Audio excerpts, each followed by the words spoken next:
Imagine walking into a room where nobody knows you. You say something intelligent. Nobody reacts. A few minutes later, someone else says almost the exact same thing. Suddenly, everyone is listening. Same idea, same room, different person. So what changed? Not the idea, not the facts, not even the truth. What changed was the way people perceived the person saying it. And this is the uncomfortable truth most people never learn. You can be right and still be ignored. You can be talented and still be underestimated. You can have the best idea in the room and still watch someone else get the credit. And the worst part, sometimes, people aren't ignoring you because you're wrong. They're ignoring you because, without realizing it, you've been sending signals that tell them not to take you seriously. But here's where it gets interesting. The signals that make people dismiss you are often so subtle that you don't even notice you're sending them. You might think you're being polite. You might think you're being humble. You might think you're simply explaining yourself. But other people may be seeing something completely different. Let's say you're in a meeting. You have an idea. You know it's good. But instead of saying, "I think we should do this," you say, I'm not sure if this makes sense, but maybe we could possibly try this." You haven't even finished the sentence, and you've already weakened your own idea. Not because the idea is bad, but because you've unconsciously asked the other person to decide whether you're worth listening to. And humans are incredibly sensitive to these signals.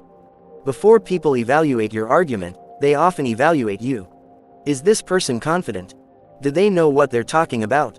Are they comfortable with themselves? Do they seem like someone worth paying attention to? And here's the strange part. Most of these judgments happen before people consciously realize they've made them. This is one reason why two people can say the same thing and receive completely different reactions.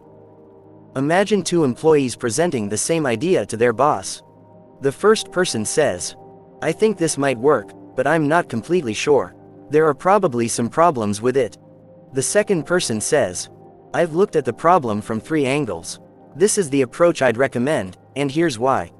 The second person isn't necessarily smarter. They might not even be more experienced.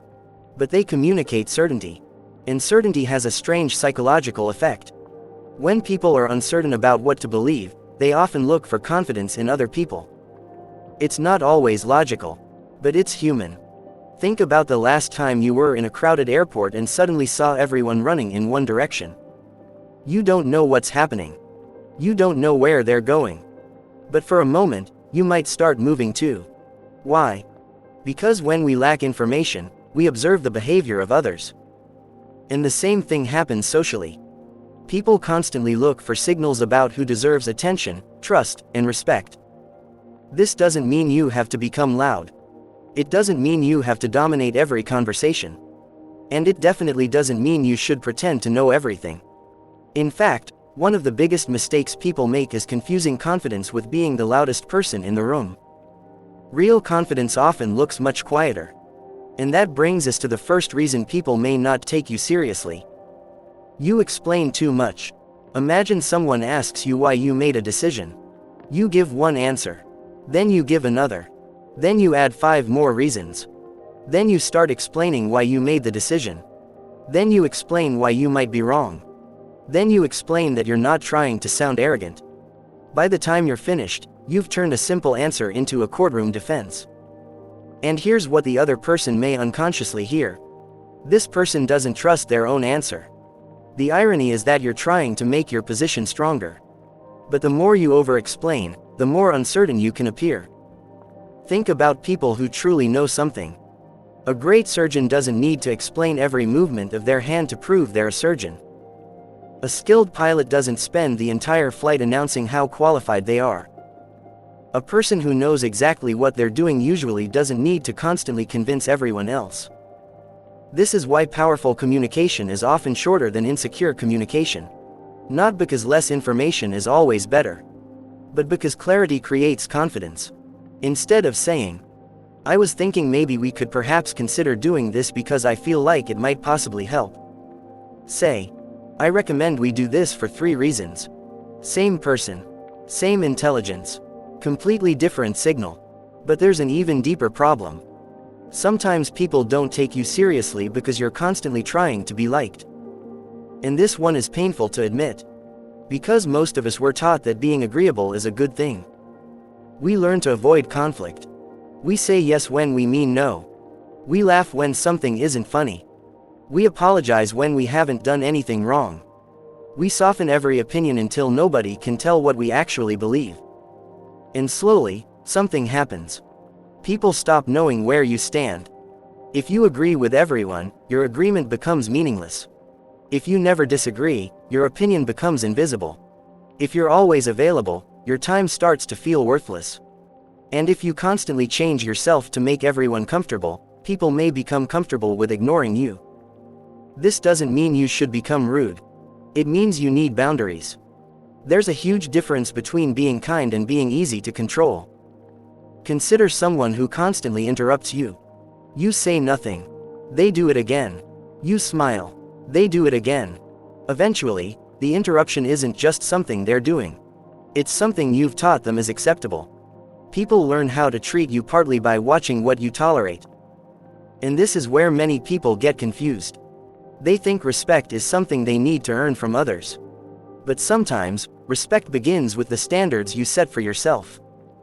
Now, there's another reason people may not take you seriously. You react too quickly. Someone criticizes you. You immediately defend yourself. Someone disagrees with you. You immediately argue. Someone makes a joke about you. You immediately try to prove them wrong. The problem isn't that you're defending yourself. The problem is that you're allowing other people's behavior to control your emotional state. And people notice this. Imagine two people insulted in public. One immediately explodes. The other pauses, looks at the person, and calmly says, "Is that really what you think?" That's it. No shouting. No dramatic speech. No desperate attempt to win. The second person often appears more powerful. Why?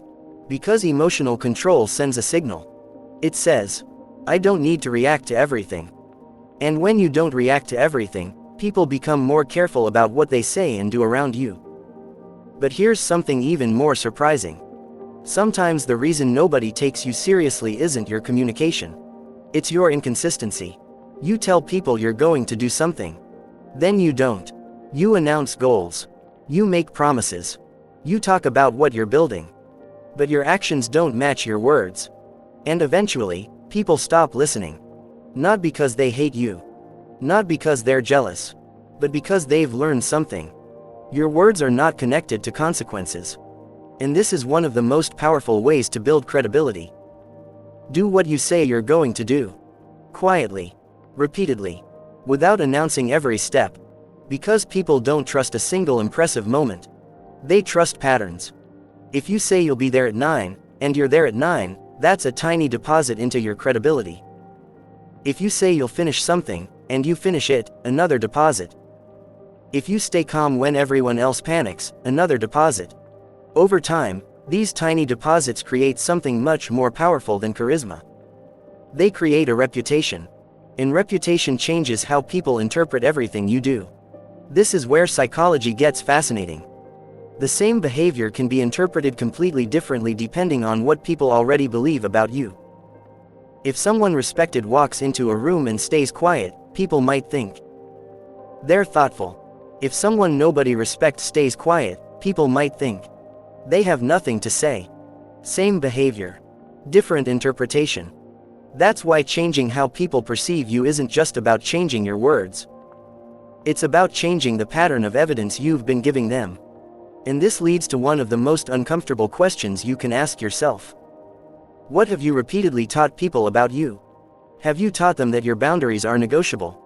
Have you taught them that you'll always say yes? Have you taught them that you'll become emotional when challenged? Have you taught them that your promises don't mean much? Have you taught them that you don't trust your own opinions? Because people don't just listen to what you say. They watch what happens after you say it. And there's one more trap that quietly destroys credibility. Trying to prove you're intelligent. You know the type. They use complicated words. They correct everyone. They turn simple conversations into lectures. They need to show that they know more. But here's the paradox. The harder someone tries to prove they're intelligent, the less intelligent they can appear. Real intelligence often looks like simplicity. The smartest person in the room may be the one who can take something complicated and explain it so clearly that everyone understands. They don't need to make people feel stupid.